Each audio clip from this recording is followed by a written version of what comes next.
Welcome to The Better Life with Dr. Mariane Pinkston. Join Dr. Pinkston today as she teaches you how an integrative approach to health, combining holistic and contemporary medical information, can lead you to the better life. And now, here's your host, Dr. Mariane Pinkston. Good morning, everybody, and welcome to The Better Life with Dr. Pinkston. I am Dr. Mariane Pinkston in San Antonio, Texas, and I can be found on multiple platforms. So I've got my podcast, which is YouTube, and on iTunes, Spotify, all the platforms, iHeartMedia. You can also, iHeartRadio, you can also go to my website, drpbetterlife.com, and find information on all of my the platforms, the links to my platforms, all of my previous guests. I've had a lot of great guests. It's been a long, good year, and we're growing and doing wonderful. So thank you all out there for listening. And of course, I am on San Antonio radio here in 930 KLUP. That is 930 The Answer. And thank you guys, Salem, here for having me. So last week, I talked a little bit about leaky gut. And for those of you who didn't listen or maybe just didn't get a chance to hear, leaky gut is a condition where we recognize that your immune system's primary functions start with your intestine, believe it or not, your large intestine. So your gut, though, begins from your mouth all the way down to where things come out. And it is highly, highly functional. It's not just something that eliminates toxins. It is a highly smart and functional organ, but it has its problems. And most of you realize that when it gives you problems, you get things like acid reflux, you get a lot of bloating and discomfort after you eat foods or not eat foods, or you can go either way. Some people have a lot of trouble with going to the restroom, maybe having diarrhea right after a meal, or some people can go a week or two without even going to the bathroom sometimes, and that is probably the most uncomfortable of all, except for acid reflux. So I wanted to spend a few minutes. That was something I didn't get to touch on last time, so I'm going to touch on it today, because I think the majority of you out there, I would say probably 70% of people experience acid reflux. So acid reflux, when you go and, see your doctor, what do? They hand you a prescription for one of the PPIs, or proton pump inhibitors, or things like Nexium. Pepcid is a different type. It's not a PPI, but they'll give you something to, calm the stomach acid. So my theory is a little bit different, and I'm not sure anybody really can at least test in a way that's comfortable and inexpensive. But we really don't test for acid reflux. Somebody comes in and says, I feel this bitter fluid that comes up in my mouth, or I wake up at night choking. Some of you, if you wake up at night just choking and you think that, maybe you were snoring or something, just not breathing, or, you wake up gasping, that is actually fluid from your stomach that comes up and chokes you, and then it's gone by the time you wake up. So sometimes you really don't know that acid reflux is happening. Some people don't wake up choking. They just don't wake up necessarily, but it happens all night long. So there are two things you need to understand about acid and the term acid reflux. Doctors will say that you make too much stomach acid. In actuality, I do not believe that. I don't believe that we make too much. We're supposed to make stomach acid. So when you eat a meal and it goes into your stomach, you're supposed to produce stomach acid. That stomach acid kind of initiates a digestive enzyme complex that digests your food and then gets it out of there. And your food is supposed to move through as quickly as possible. When that food hits, some people really don't make enough stomach acid, and some people don't initiate their enzymes, their digestive enzymes. So when they don't do that, then food sits in the stomach and it churns in that warm, dark environment. And so what happens to you later is you get regurgitation of fermented food. So it just churns in there and ferments.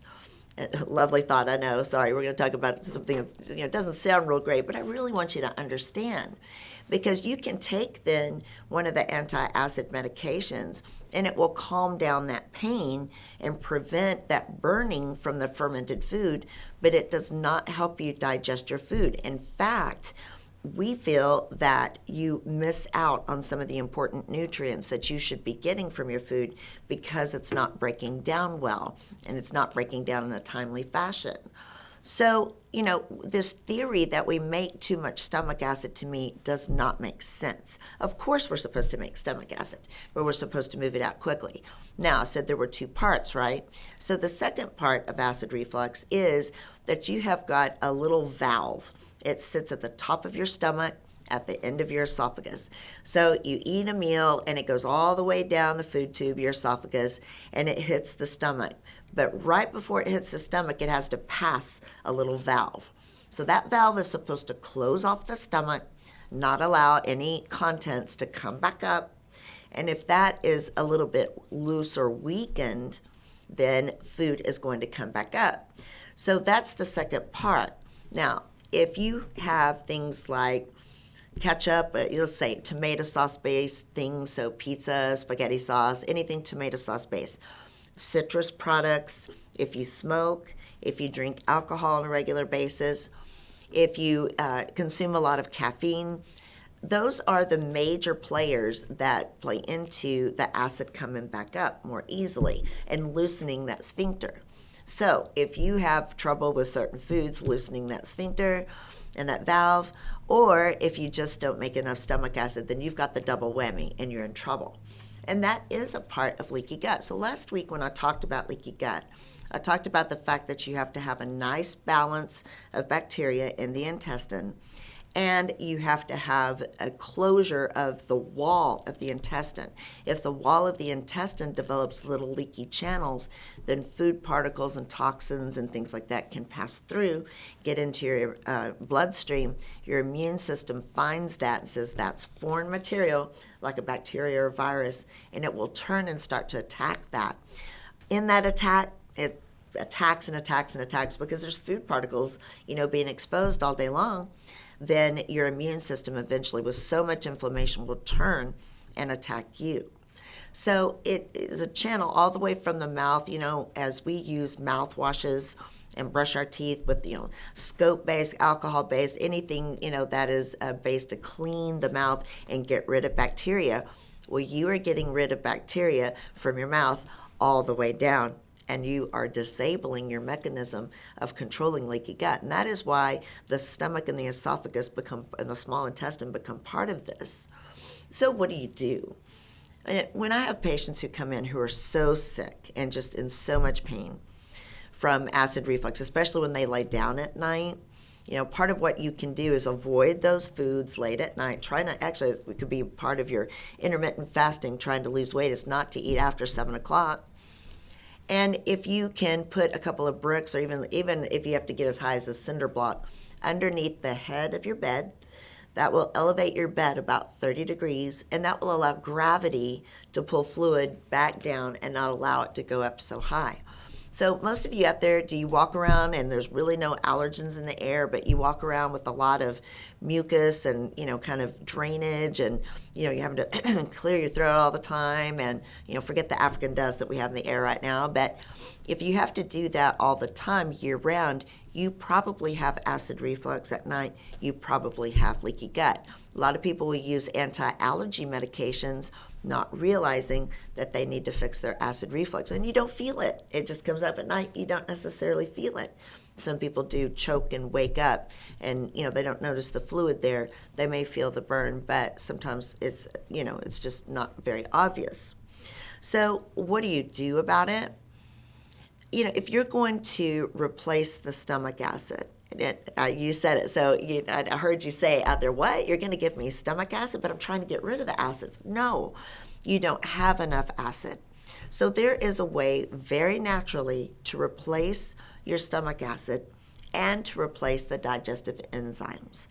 And so there's always, I have a product. I don't sell things, guys.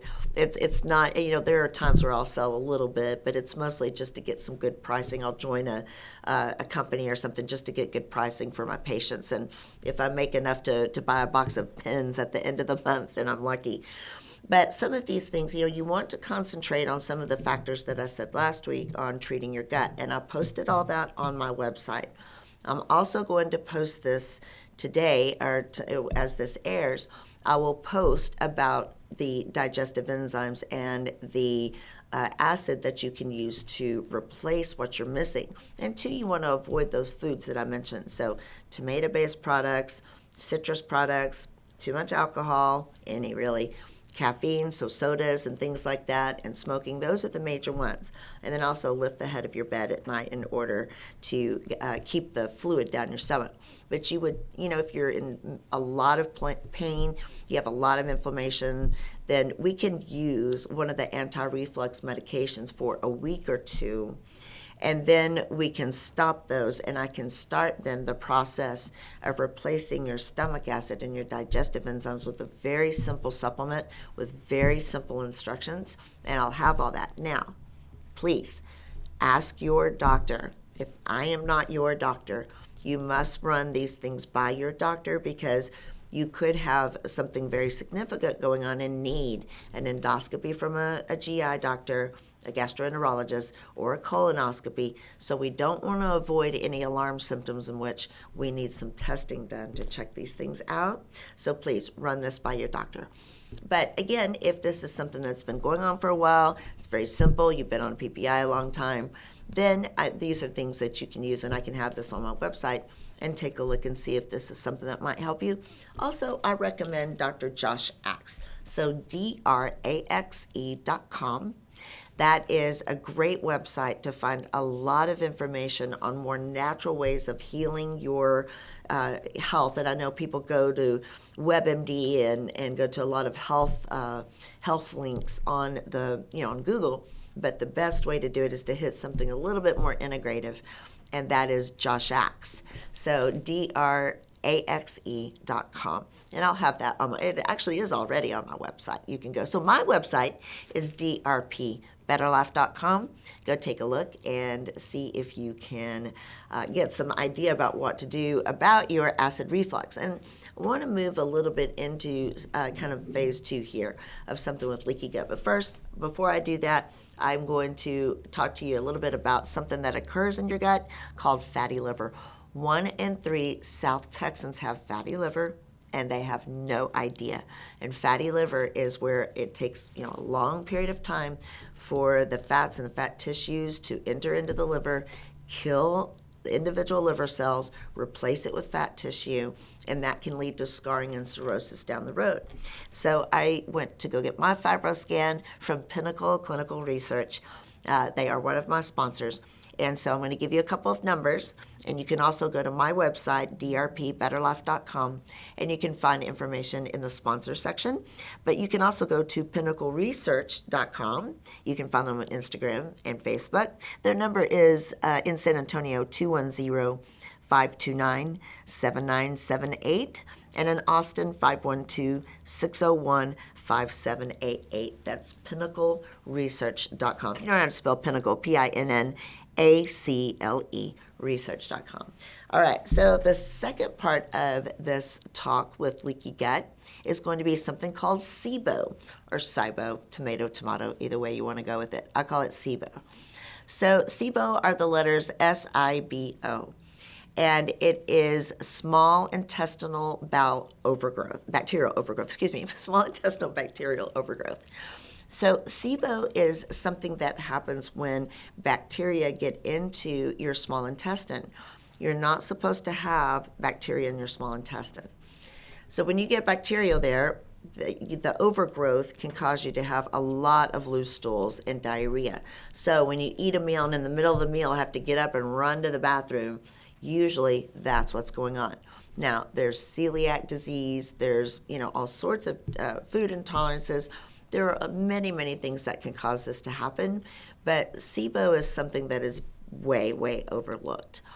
So I know people will go out to the grocery store and buy probiotics, and they'll take probiotics to replenish the bacteria in it, and most people don't really know what they're doing. They take a probiotic. Everybody says, well, take a probiotic, it's good for you. So a probiotic is there to replenish your bowel health and to get the bacteria into the large intestine. It takes a very long time. So you can't just take a probiotic for a couple of days or a week or 2 weeks and then expect to be in better shape. It takes a very long time. After all the antibiotics and stressors and, the pesticides in foods and things that we do to kill out all the bacteria in our large intestine, then we start to replenish it. It takes some time to get all that back, especially if you keep taking antibiotics. That's why I don't use very many antibiotics in my practice until we absolutely need them. Doctors have overused them for absolutely years. So when people start to take bad probiotics, they will usually overtake one type. Probiotics need to have several different types involved, and there's many different names. This is information you can find on Josh Jacks, so drx.com. You can also go to drpbetterlife.com, and again, I'll leave those websites.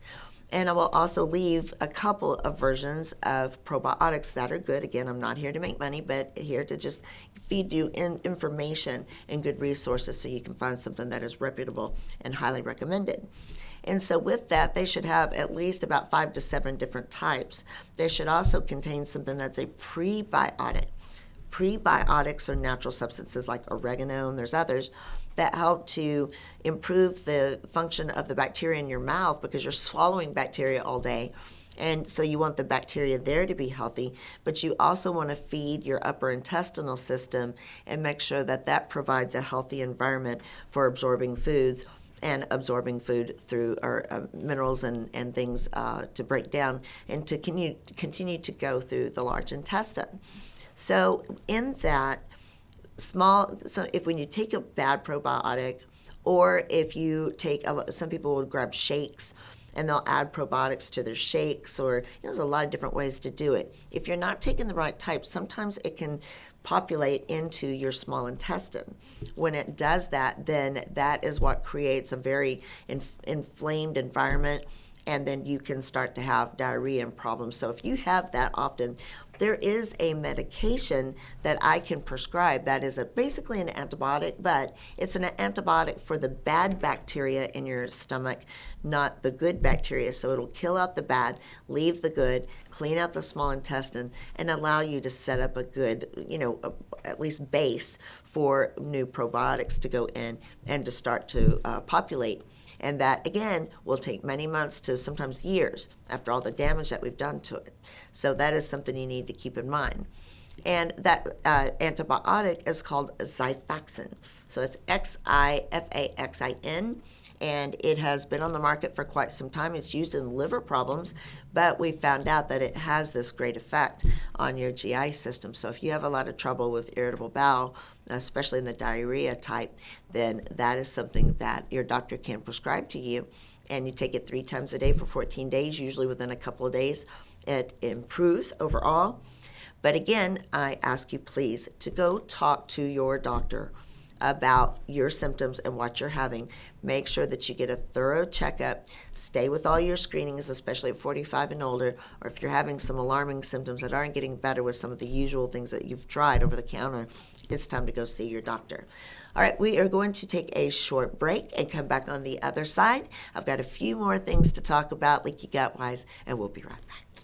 Fatty liver is linked to 2 different situations, alcohol and diabetes or obesity. In both cases, patients can have no symptoms. In the United States, and in particular, Texas, the most common cause of liver disease in general is non-alcoholic fatty liver. Again, associated with overweight, obesity, and/or diabetes. Additional risk factors include high cholesterol, high blood pressure, Hispanic ethnicity, and postmenopausal status. At Pinnacle Clinical Research, we offer a quick, non-invasive ultrasound-based screening assessment called FibroScan. This test is done at no cost to you, and we do not take insurance. The test will measure the fat and stiffness in your liver and stage your risk and development of fatty liver disease. You will meet with a provider immediately following your scan to go over your results. If you're interested in getting more information on your liver health, please call 210-982-0320 and schedule your FibroScan today. We are conveniently located in the Medical Center at 5109 Medical Drive.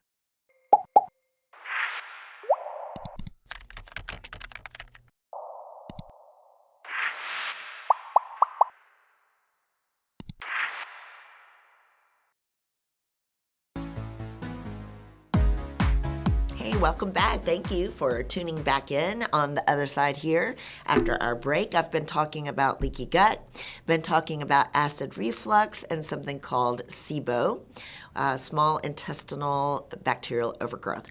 So I talked a little bit about using Xifaxan to kill some of the bacteria that is in the lower part of your intestinal system. What about if you have a bacterial infection in the upper part? So H. pylori. H. pylori is something that is kind of a buzzword these days, and everybody's checking for H. pylori, and H. pylori causes cancer, and okay. So something that as integrative doctors that we have learned is that not all viruses, not all bacterias are terrible for us, honestly.